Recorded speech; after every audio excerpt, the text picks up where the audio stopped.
দাবি নিয়ে এসেছি। আমাদেরকে তো গুম করা হয়েছিল দীর্ঘ 10 দিন পর্যন্ত। আমি ইসলামী ছাত্র শিবিরের জেলা সভাপতি ছিলাম 2016 সালে।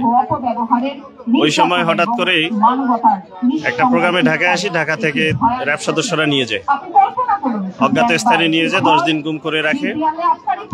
সেখান থেকে আবার জয়পুরহাটে হস্তান্তর করে 10 দিন পরে।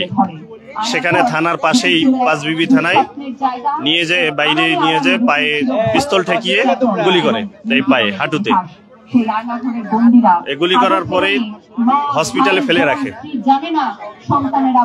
মোটামুটি 2 দিন ফেলে রাখার কারণে চিকিৎসা ছাড়াই, এজন্য পরে পাটা পচে যায়। এর ফলে 25শে ডিসেম্বর পাটা কেটে ফেলতে হয়।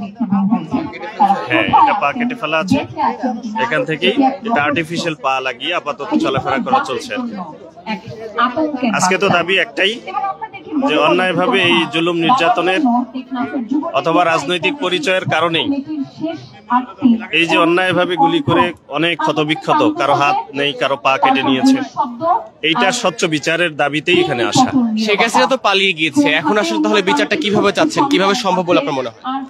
শেখ হাসিনা পালিয়ে গিয়েছে ঠিক আছে, কিন্তু এখানে তো আন্তর্জাতিক আদালত রয়েছে এবং বিশ্ব রাজনীতি রয়েছে।